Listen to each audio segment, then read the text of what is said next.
Welcome to the Connection Podcast. I am Lauren Dry, also known as the Connection Catalyst.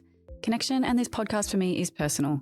As a driven professional, I found myself an expert in all things work and business, but it was at home that I really needed clarity and ease. After finally finding it one marriage breakdown and one marriage reset later, and finally discovering what really works to have connection in modern relationships, using science, simplicity and soul, our signature program Rise into Regulation was born that's giving so many others in modern driven relationships back clarity and ease for good. On the podcast today, we're going to dive deep together on all things relationships, business, identity and leadership. And clarity and ease is at the heart of it all, and we are so happy to be with you so that you can have what you need in connection, mind, body and soul too. Welcome back to the final episode of the Rewiring Series. This has been one of my favorites yet, and we have covered some of the most groundbreaking foundations that are going to help you to actually reset in all relationships at the root, from what rewiring actually means to what the moment is that the pattern breaks looks like and what it feels like, as well as what it means when you're doing the work solo and is there a point. Today we're going to cover what comes after regulation. So a lot of the time we feel like if you're regulated, everything's going to be fine, life works out and everything's easy again. But I want to paint a picture for you as to what you're aiming for when you are looking to regulate and reset at the root. Now, on the surface, regulating sounds lovely, sounds like being calm. It sounds like perfect, happy families, and it sounds like all the chaos goes and you move through the world with ease. Ease, yes. Perfection and happiness all the time, not necessarily. When we are regulated, life afterwards, yes, we're able to have a lot more simplicity. Yes, we're able to have a lot more ease. And we're able to move with confidence and clarity through some of the most overwhelming of emotions and tough life circumstances, because our foundation is right again. So we have the capacity to make big dreams, big plans, and also navigate big challenges with a lot of confidence. And what looks like from there is a lot more fun. So when survival mode starts to dial down, that's when intimacy comes back, play comes back, attraction comes back. You're able to be creative. You can parent the way that you want to in a really connective way that feels really fulfilling. Your clarity comes back on the table.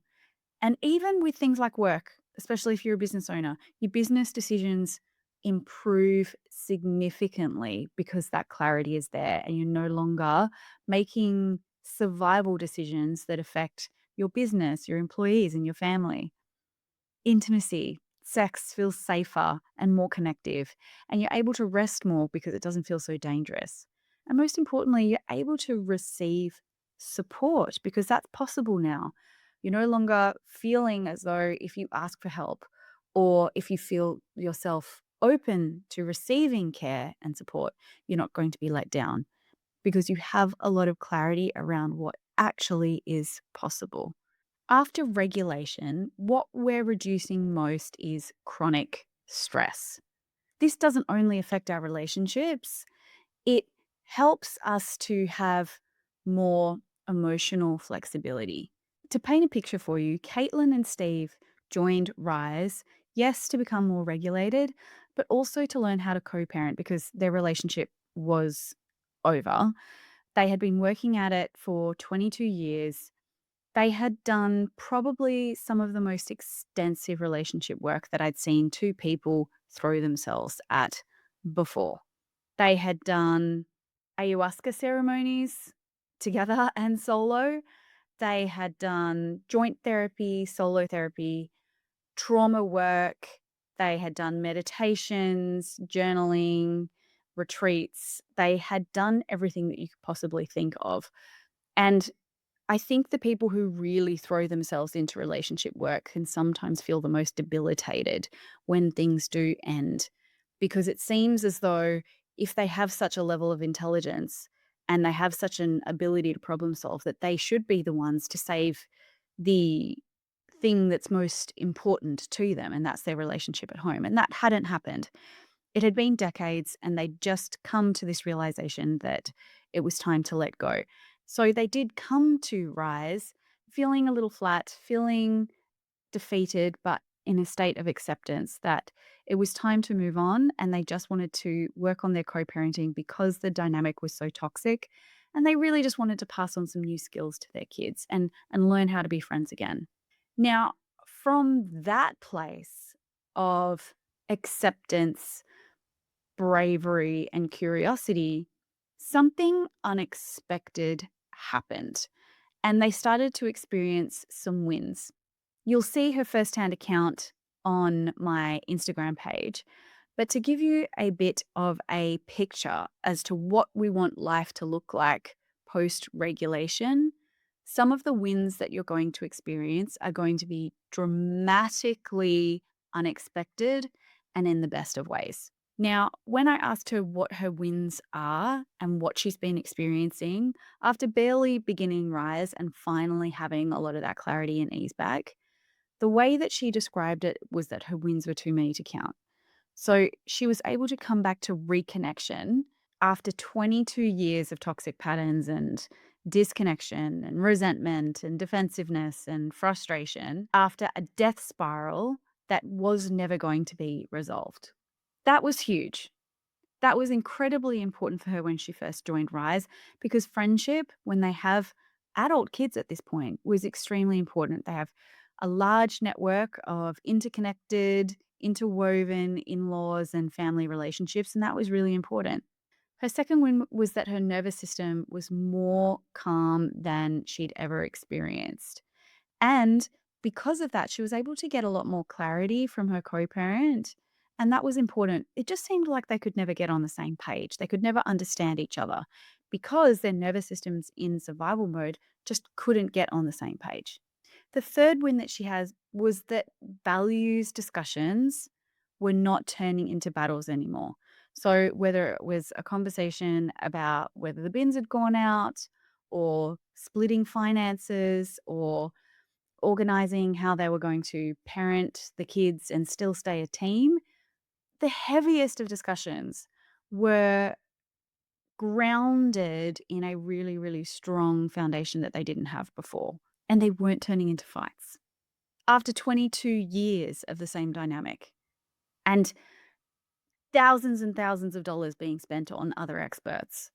The fourth win that she listed was that being able to be vulnerable and cared for actually led to deeper connection that didn't seem to be possible when the entire purpose of joining Rise was just to repair and reset a friendship.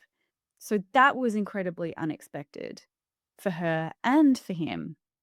The fifth win that they experienced was that looking back on past relationship mistakes or devastating big moments, they were able to start doing that with new eyes and new insight about each other's part and role in the dynamic. But without going into a shame spiral and without it feeling hopeless, they were able to have that clarity with a lot of bravery, a lot of care, and a lot of curiosity, which is huge. But for me, the way that she listed her wins that were very first moments, I think paint the most powerful picture around what comes after regulation. She said she's able to speak to someone she'd been married to for 22 years in a completely different and safe way for the first time. And because of that, he's able to stay in the conversation instead of ejecting and bolting and running away or shutting down. And she's able to be vulnerable and brave and also assertive, but in a connective way, knowing that he'll actually treat it with more care. So, what we're aiming for when we do begin a regulation journey is not perfection. What we're aiming to do is reduce the stress overload so that possibility opens up again and that our ability to make decisions from a grounded center becomes possible again. Because chronic stress narrows our attention and our decision making. But a regulated nervous system increases our emotional flexibility, our empathy, our problem solving, and our connection capacity.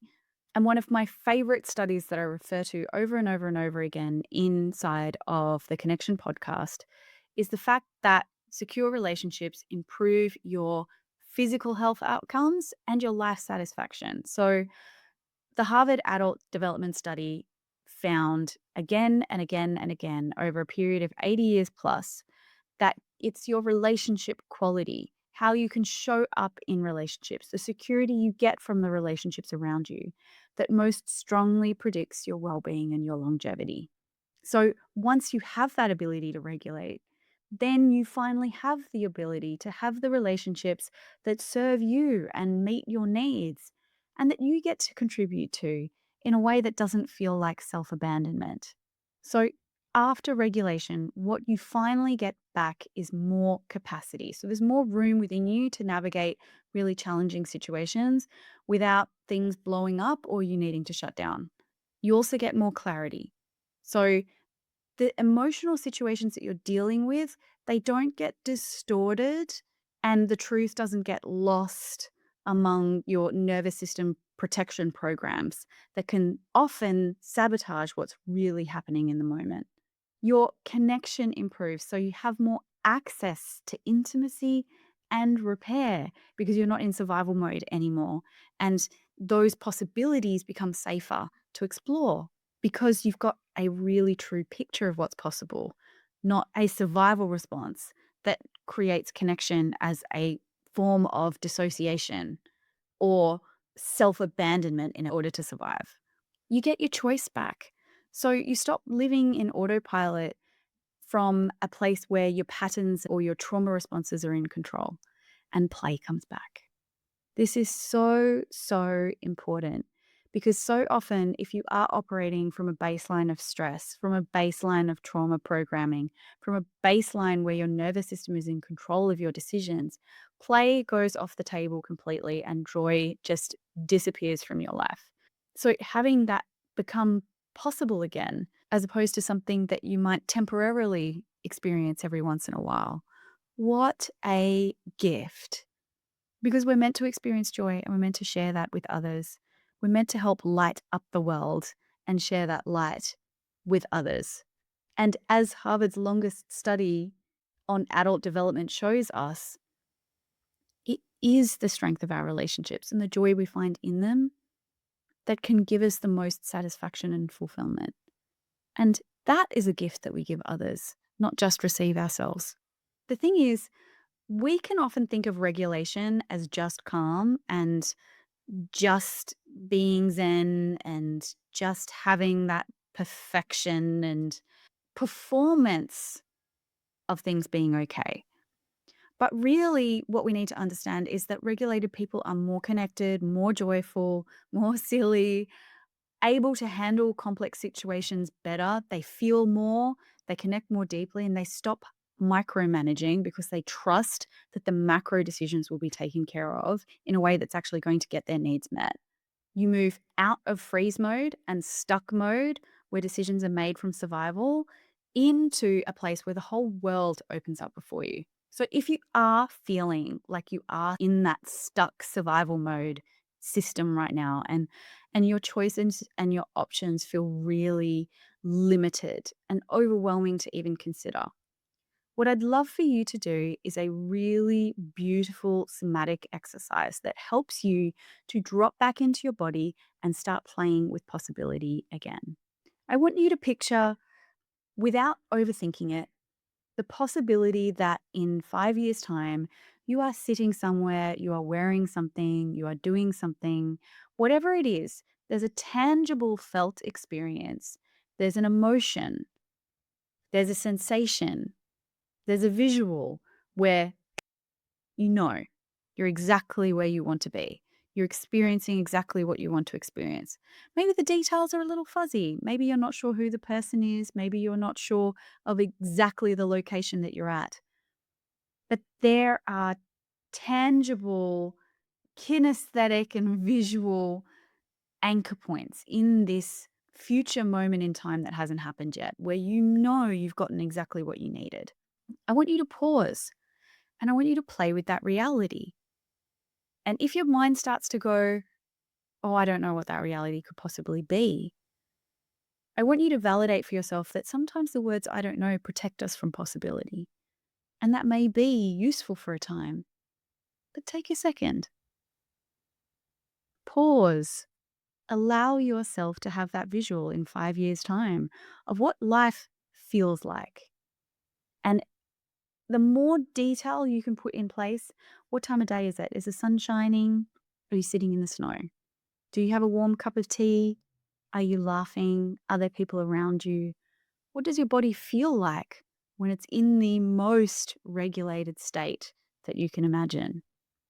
Next, I want you to let go of that vision and then imagine yourself 5 months from now. Let's go best case scenario. Play with it. What are you doing? What has changed? What are the decisions that you can make so that in 5 months' time, that's what your reality looks like? Looks a little bit closer to what you want it to be in 5 years' time. What are some of the tangible decisions that you can make to start making that possible? Next, I want you to do the same activity and create that moment in time that 5 days from now, you know what decisions you can make or what small shifts can happen so that you can laugh more, play more, feel more, connect more, and not feel like you need to micromanage or dissociate in order to survive. What's that moment look like a week from now? It could just be a text to someone, could be catching up with a friend, could be reaching out to a support program, something like Rise into Regulation.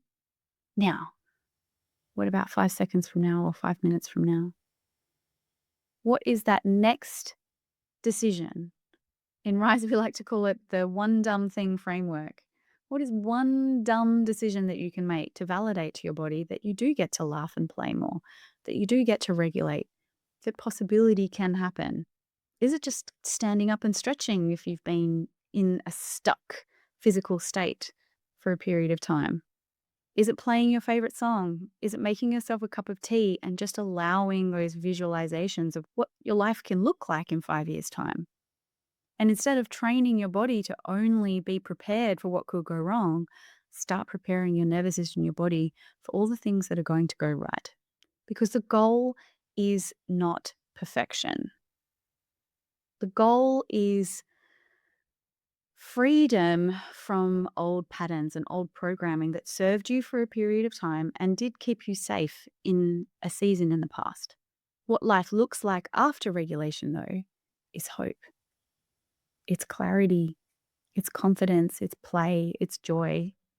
And it's the ability and it's the capacity to navigate even the most complex situations with excitement, possibility, confidence, and curiosity about what could unfold.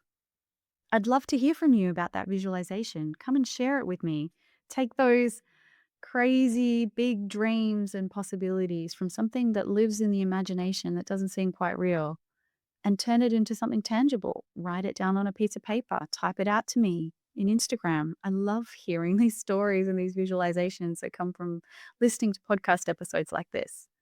You turn it into something that you can see, that you can touch, that lives in the physical world, that is tangible, and just allow it to rest in reality like that. And look at it and play with it, come back to it, journal on it, draw a picture of it, and play with the possibility that this could be the moment that absolutely everything changes. I can't wait to hear what those visions are. Please share them in the comments on this podcast episode or come join me on Instagram. I can't wait to bounce off those ideas with you and those visions with you. And if you are in a season of readiness, if you are in a season where you have been trying for decades all sorts of different tools and you are feeling like regulating and resetting your hidden patterns at the root could be the key for you having that next step in your life where clarity and ease can really become possible. Head to the show notes. We've got a link there all about what Rise into Regulation is and how we can support you to have those massive life shifts that take you by surprise in the most amazing and fulfilling ways. And if this rewiring mini series inside the Connection podcast has given you those beautiful, big, juicy aha moments that you have been looking for, please save this episode and share it with a friend who's also looking to reset at the root. Thank you for being here. Make sure to drop any questions or comments that you have about this episode below. And I can't wait to join you in the next episode of the Connection Podcast. Big love.